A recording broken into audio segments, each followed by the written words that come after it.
इस वीडियो में हमारा गोल ये है कि हम शुरू करते हैं क्रॉस प्रोडक्ट की डेफिनेशन से और एक और रिजल्ट से जो हम चंद वीडियोस पहले हमने हासिल किया था। वो रिजल्ट ये था कि दो नॉन ज़ीरो वेक्टर्स की डॉट प्रोडक्ट जो होती है हमारे पास वो बराबर होती है उनकी लेंथ्स की प्रोडक्ट के, ए की लेंथ टाइम्स बी की length times cosine of the angle between them. हम इन दो चीज़ों से शुरू करेंगे और पहुंचेंगे एक ऐसे रिज़ल्ट पे जो हमारा बहुत अहम रिज़ल्ट है। ये रिज़ल्ट ये होगा कि जो हमारे पास क्रॉस प्रोडक्ट दो वेक्टर्स की होती है उसकी लेंथ बराबर होती है। यहाँ पे ए और बी की मैं क्रॉस प्रोडक्ट ले रही हूँ। जब आप क्रॉस प्रोडक्ट की लेंथ लेंगे तो आपके पास एक स्केलर वैल्यू होगी। तो हम जिस रिज़ल्ट पे पहुंचेंगे वो ये होगा कि क्रॉस प्रोडक्ट दो वेक्टर्स की जो लेंथ होती है वो बराबर होती है एक वेक्टर की क्रॉस प्रोडक्ट, एक वेक्टर की लेंथ के इंटू दूसरे वेक्टर की लेंथ के into sine of theta. Theta वो एंगल है जो दो वेक्टर्स के दरमियान होता है। ये आपको ज़रा एक आसान ही रिजल्ट लग रहा होगा कि पहले हम कॉस वाले फॉर्मूले में गए, फिर हम साइन वाले फॉर्मूले में गए और ये दोनों एक ही कॉइन के दो रुख लग रहे हैं। अलजेब्रा के कॉन्टेक्स्ट में ये दोनों रिजल्ट या ये दोनों नताइज बहुत अहम हैं।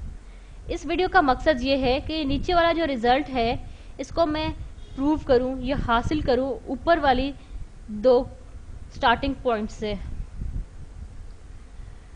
अब आपको जब हम ये प्रूफ शुरू करेंगे तो शायद ही आपको थोड़ा सा मुश्किल और ज़रा बोरिंग सा लगे क्योंकि ये बहुत ज़्यादा इसमें काम करना पड़ता है और ये बहुत ज़्यादा तंग करने वाला है। चलिए अब हम प्रूफ को शुरू करते हैं। इस प्रूफ को हम शुरू करेंगे कि हमारे पास पहली लेंथ हम ले रहे हैं a क्रॉस b स्क्वायर। ये हम a क्रॉस b स्क्वायर ले रहे हैं लेंथ का, a क्रॉस b की लेंथ ले रहे हैं और इसका स्क्वायर ले रहे हैं। और यहाँ पे a और b मेरे पास कोई भी आर्बिट्रेरी वेक्टर्स हैं। जैसे मैंने आपको बताया है कि किसी भी वेक्टर की जब हम लेंथ का स्क्वायर लेते हैं तो वो यूँ होता है कि उसकी हर जो कंपोनेंट है उसको स्क्वायर करके उसको सम कर दें। यानी x का लेंथ का स्क्वायर होगा हमारे पास x1 square plus x2 square plus so on up till xn। बिल्कुल इसी तरह a क्रॉस b की लेंथ का जो स्क्वायर होगा वो हमारे पास इसके हर कंपोनेंट का स्क्वायर होगा। तो ऊपर वाले फार्मूले से हम ले रहे हैं a क्रॉस b का स्क्वायर है हमारे पास a2b3 minus a3b2 square plus अब सेकंड टर्म का square a3b1 minus a1b3 square plus अब तीसरी और आखिरी टर्म में लूँगी प्लस a1b2 माइनस a2b1 का स्क्वायर। अब ये किस चीज़ के बराबर है? इसके लिए हम इसको एक्सपैंड करेंगे या सिंप्लीफाई करेंगे। बाईं तरफ जो मेरे पास टर्म है वो ऐसे ही रहेगी और दाईं तरफ वाली टर्म को मैं एक्सपैंड करूँगी। ये बराबर होगी a2 square b3 square minus 2 into a3 b3। मैं इनको डायरेक्टली मल्टीप्लाई कर रही हूँ और रीअरेंज कर रही हूँ plus a3 square b2 square, दूसरी वाली टर्म का स्क्वायर आ गया है प्लस इसमें अब मैं सबज वाली टर्म को खोलूँगी a3 square b1 square minus 2 times a1 a3 b1 b3 plus अब दूसरी टर्म का square a1 square b3 square. अब आखिर में मैं इस नीली टर्म को एक्सपैंड करूँगी तो अब ये बनेगी मेरे पास प्लस a1 स्क्वायर माफ़ कीजिएगा a1 square b2 square minus 2 times a1 a2 b1 b2 plus a2 square b1 square. ये हमारे पास ऊपर वाली टर्म जो है वो सिंप्लीफाई, ऊपर वाला जो एक्सप्रेशन है वो सिंप्लीफाई हो गया। अब मैं ये करूँगी कि अब मैं a2 a1 a3 स्क्वायर वाली टर्म्स को फैक्टर आउट करूँगी। अब इसको मैं एक ज़रा न्यूट्रल रंग से लिख लूँ यानी A1 स्क्वायर। अब मैं A1 स्क्वायर निकालूंगी तो A1 स्क्वायर वाली टर्म्स मेरे पास बनती हैं B2 square minus plus B3 square. ये सही हो गया। अब हम अगली टर्म पे चलेंगे। A2 स्क्वायर टाइम्स, इसमें हम पहले B3 स्क्वायर, माफ़ कीजिएगा B1 square plus B3 square. इसको ज़रा आप ऑर्डर में लिखेंगे तो बेहतर रहेगा। अब आखिर में मैं A3 स्क्वायर को निकालूंगी। A3 square times A3 square into B1 square plus B2 square. अब ये जो दरमियान में जो मेरे पास ज़रा मुश्किल चीज़ है 2 वाली, इसको मैं भूल नहीं सकती, इसको भी मैंने निकालना है। -2 अब मैं कॉमन लूँगी या फैक्टर आउट करूँगी। अब ये सारी टर्म्स में लिखूँगी A2 A3 B2 B3, ये पहली टर्म से हो गया, plus A1 A3 B1 B3 plus A1 A2 B1 B2। ये हो गया मेरा। अब इसको ज़रा हम थोड़ी देर के लिए छोड़ देते हैं, इसको थोड़ी देर के लिए हम छोड़ देते हैं, इस रिज़ल्ट को या इस इक्वेशन को थोड़ी देर के लिए हम रेस्ट करने देते हैं। और ये याद रखिएगा ये सिर्फ एक्सपेंशन है length of A cross B square की। अब एक और हम ज़रा थोड़ी मुश्किल और ज़रा थकाने वाली कंप्यूटेशन करते हैं। अब हम जानते हैं कि हमारे पास जो मैग्नीट्यूड है length of A times length of B times the angle between them जो होता है वो A डॉट B के बराबर होता है, और ये बराबर है डॉट प्रोडक्ट के रिजल्ट के, यानी A dot B is equal to A1 B1 plus A2 B2 plus A3 B3।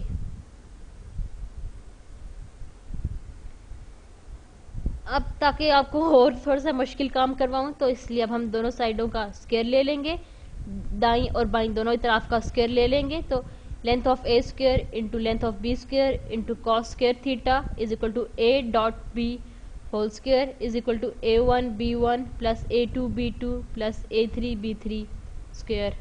अब स्क्वायर का मतलब है कि यही टर्म अपने आप से एक दफ़ा और मल्टीप्लाई हो रही है, इसलिए मैं पर्पल रंग से इसको ऐसे लिख देती हूँ A1 B1 plus A2 B2 plus A3 B3। चलिए अब हम थोड़ी पॉलिनोमियल मल्टीप्लिकेशन कर लेते हैं। अब मैं सबसे पहले A1 B1 टर्म को मल्टीप्लाई कर रही हूँ।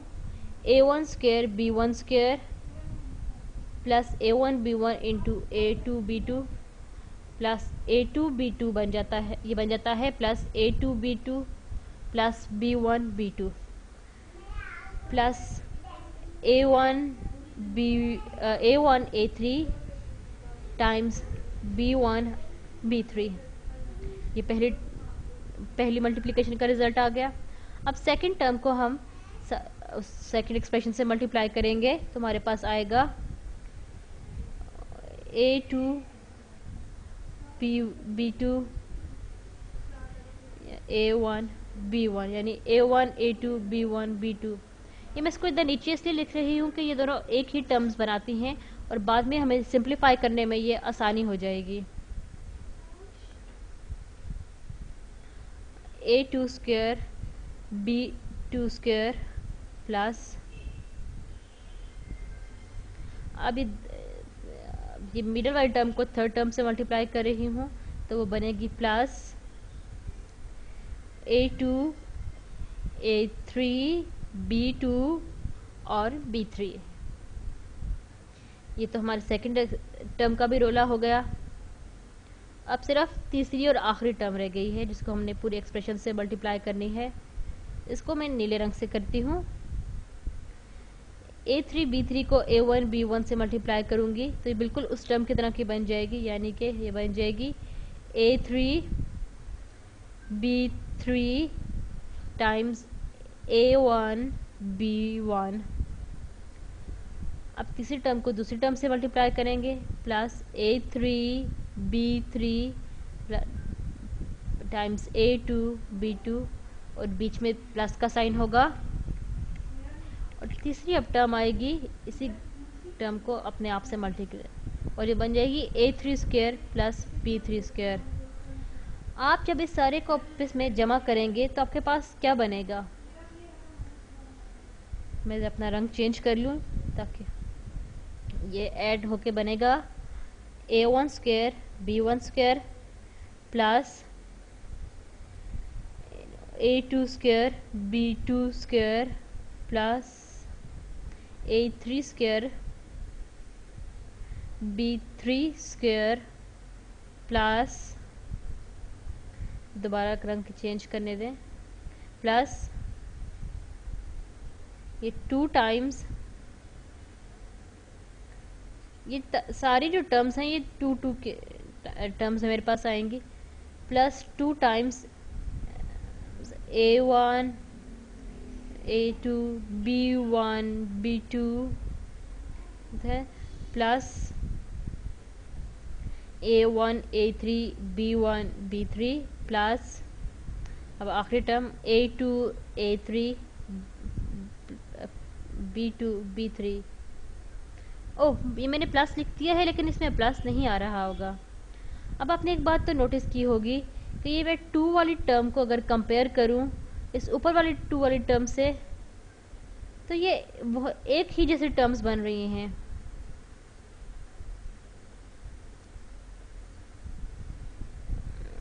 A1 A3 B1 B3, ये देखें ये टर्म्स भी मिल जाती हैं आप इसमें, B2 B3, ये यहाँ पे मल्टीप्लाई है।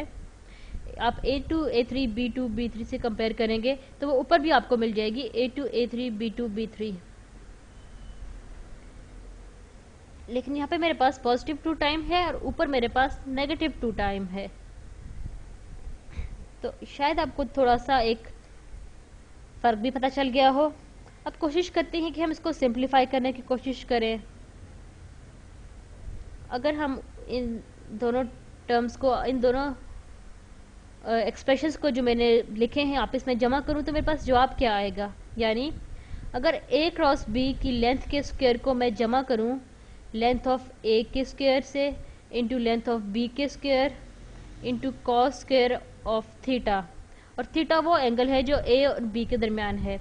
अगर इन दोनों को मैं ऐड करूं बाईं तरफ तो दाईं तरफ इनके जो सिंप्लीफाइड एक्सप्रेशंस हैं वो आपस में जमा हो जाएंगे, क्योंकि हमें पता है ये जो प्लस 2 टाइम्स है नीचे मेरे पास वही ऊपर माइनस 2 टाइम्स में आ रहा है, तो इसलिए ये दोनों आपस में एक दूसरे को कैंसिल कर देंगे, यानी ये 2 वाली टर्म्स जो दोनों हैं जिनको मैं आपस में जोड़ रही हूँ ये आपस में एक दूसरे को ख़त्म कर देंगी या कैंसिल आउट कर देंगी, और हमारे पास जो बच जाएगा वो काफ़ी आसान होगा।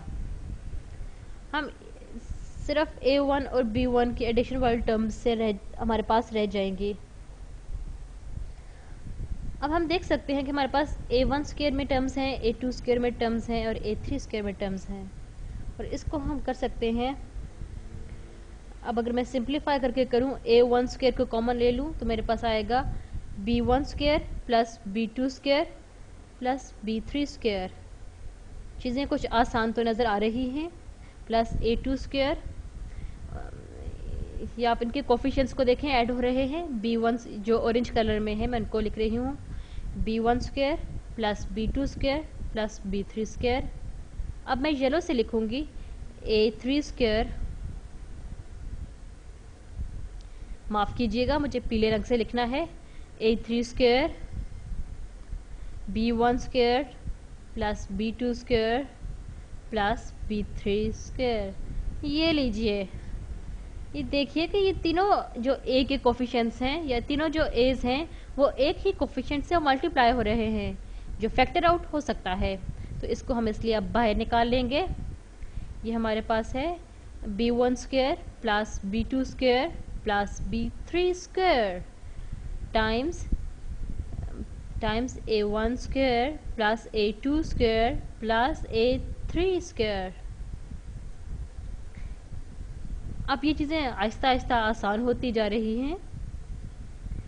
तो इसका मतलब है ये दोनों चीज़ें आपस में बराबर है।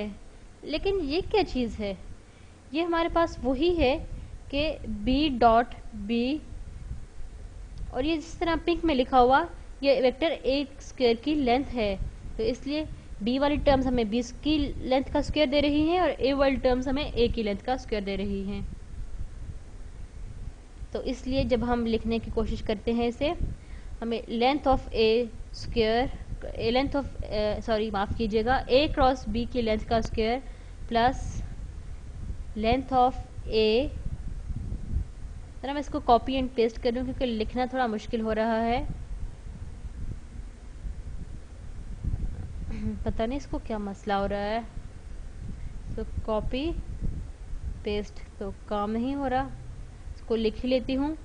लेंथ ऑफ ए का स्क्वायर, लेंथ ऑफ बी का स्क्वायर, कोसाइन स्क्वायर थीटा का स्क्वायर, ये बराबर हो जाएगा लेंथ ऑफ बी की square into length of A square.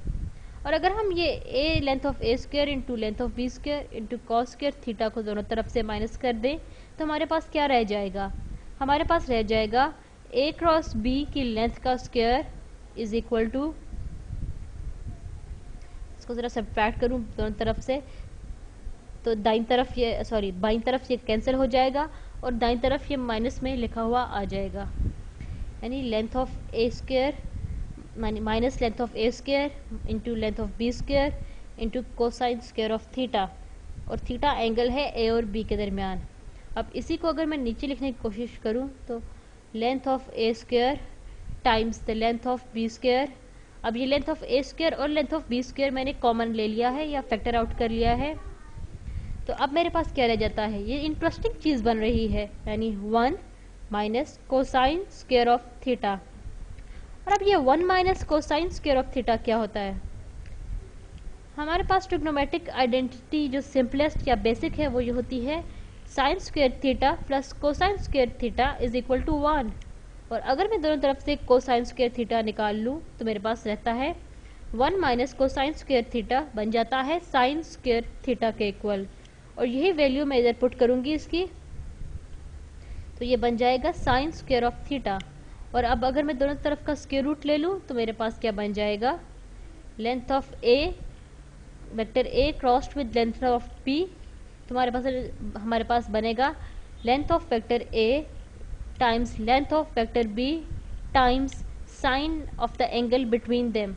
Theta angle है ए और बी के दरमियान का, यानी कि हमारा रिजल्ट तो ये बन गया कि ए क्रॉस बी की लेंथ, ए क्रॉस बी या ए और बी की क्रॉस प्रोडक्ट की जो लेंथ होती है वो वेक्टर ए की लेंथ इंटू वेक्टर बी की length into sine of angle theta between them की लेंथ के बराबर होता है। शुक्रिया।